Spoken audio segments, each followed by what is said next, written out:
on a mis moins d'élèves par classe en CP-CE1. Pourquoi? Parce que c'est là qu'on n'apprenait pas bien à lire et écrire. Dans vos quartiers, depuis 5 ans, ils sont 12 là où ils étaient 24. Ils apprennent mieux à lire et écrire, on le sait, et on a mis l'évaluation chaque année. Cette évaluation, elle nourrit ensuite les projets pédagogiques. Ils arrivent au collège. Qu'est-ce qu'on fait au collège? On met dans vos quartiers au moins 1 heure par semaine de soutien sur les maths et le français en fonction des besoins. Et on a développé devoirs faits. Et qu'est-ce qu'on va généraliser dans les quartiers politiques de la ville et à Marseille en avant-poste, qui est pour moi un point très important en plus de ce que j'ai dit sur l'entrée des mômes dès 2 ans en maternelle et sur moins d'élèves par classe en moyenne section de maternelle. C'est qu'on va faire le collège de 8 h à 18 h. Et donc, dans vos quartiers, vous aurez le collège qui prendra les élèves en charge pédagogiquement de 8 h à 18 h. Parce que l'inégalité scolaire, elle se crée dans ces temps où l'enfant il était renvoyé chez lui. C'est fondamental. C'est fondamental.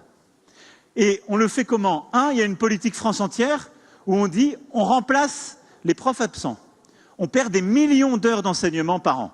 Comment on fait? On déploie une organisation, on les paye en heures sup pour remplacer les uns les autres dans la journée.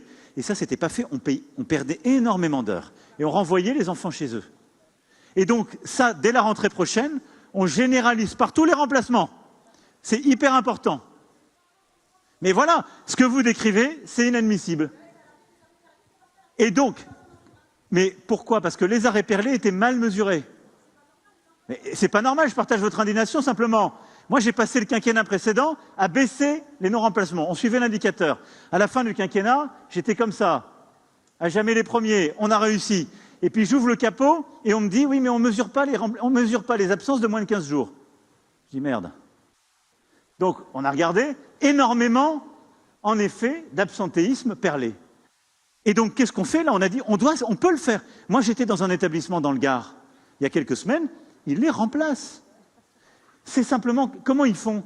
On a une application qui est faite entre les profs, il y a une obligation de suivi, et on rémunère le prof de maths qui prend l'heure de français, il est rémunéré en heures sup, il est dans ce fameux pacte qu'on a mis en place.